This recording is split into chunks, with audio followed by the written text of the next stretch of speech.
মিঠাপাড়িতে দেশি মাছের সঙ্গে গলদা চিংড়ি চাষ করে নিজের ভাগ্য বদলেছেন পল্লব চন্দ্র রায়।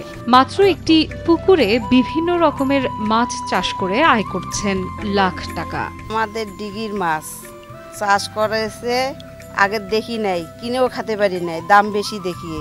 কুড়িগ্রামের প্রত্যন্ত রাজারহাট উপজেলায় এ যেন এক অনন্য উদাহরণ তৈরি হয়েছে।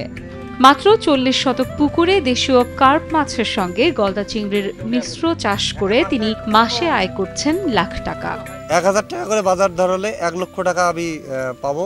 আর খরচ গলদা চিংড়ি বাংলা মাছ সহ আমার 1020 টাকা খরচ হয়েছে আর কি খাওয়াইতে। প্রথমবারের মতো কার্প, পাঙ্গাস, সিলভার কাপ সহ দেশীয় মাছের সঙ্গে গলদা চিংড়ি চাষে মিলেছে অভাবনীয় সাফল্য। মাত্র 25 থেকে 30 হাজার টাকা খরচে আয় হচ্ছে দ্বিগুণেরও বেশি। পল্লবের এমন সাফল্যে অবাক গ্রামবাসী। রুই মাছ, কার্পু মাছ এইগুলা মাছের মধ্যেই মনে হচ্ছে এই এত বড় হয়েছে, চাষ মোটামুটি ভালো হয়েছে। কুড়িগ্রাম সদর ও রাজারহাট উপজেলার 10 জন চাষির প্রায় 4 একর পুকুরে প্রায় 6000 গলদা চিংড়ির চাষ হয়েছে। তাই গলদা চাষ অত্যন্ত লাভজনক ও সম্ভাবনাময় বলে মনে করেন আরডিআরএস বাংলাদেশের technical officer Mozammel Haque. PKSF এবং আরডিআরএস এর সহযোগিতায় আমরা মাঠ পর্যায়ে 10 জন সদস্যকে গলদা চিংড়ির প্রদর্শনী আমরা বাস্তবায়ন করেছি এবং তাদেরকে এই গলদা চিংড়ি চাষের যাবতীয় কারিগরি সেবা প্রদান করেছি।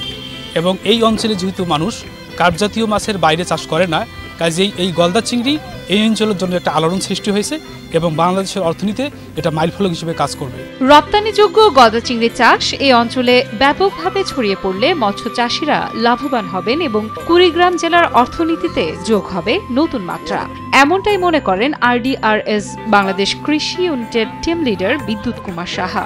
এই মাছ 6 থেকে 8 মাসের ভিতরে বাজারজাতকরণ করা সম্ভব হয়, যার কারণে একদিকে যেমন এই এলাকার মানুষের পুষ্টির চাহিদা পূরণ হচ্ছে এবং চাষিরা আর্থিকভাবে সমৃদ্ধি করছে। সুস্বাদু এই মাছের প্রসার বৃদ্ধি করা গেলে আগামীতে উচ্চ মূল্যের এই মাছ স্থানীয় চাহিদা পূরণ করে অন্যত্র রপ্তানি করা সম্ভব। সরকারি বেসরকারিভাবে এই মাছ চাষে চাষিদের উদ্বুদ্ধ করা হচ্ছে বলে জানান কুড়িগ্রাম রাজারহাটের উপজেলা মৎস্য অফিসার এমদাদুল হক। এই গলদা চিংড়িটা যদি উৎপাদনমুখী হতে থাকে সেক্ষেত্রে আমাদের রাজারহাট উপজেলা তথা আমাদের কুড়িগ্রাম জেলার যে গলদা চিংড়ির চাহিদা আমরা ফুলফিল করতে পারবো এবং অর্থনীতির ক্ষেত্রে যে বাজার মূল্য যেটা গলদা চিংড়ি, সেই গলদা চিংড়ির বাজার মূল্যটা আসলে অনেক বেশি, সেক্ষেত্রে অর্থনীতিতে লাভবান হতে পারে। পল্লী কর্মসহায়ক ফাউন্ডেশন ও আরডিআরএস বাংলাদেশের সহায়তায় শুরু হওয়া এ উদ্যোগ কুড়িগ্রামের অর্থনীতিতে নতুন দিগন্তের সূচনা করেছে। দেশি মাছের সাথে চিংড়ির যুগলবন্ধি এখন বলতে দিচ্ছে পিছিয়ে পড়া গ্রামের অর্থনীতি।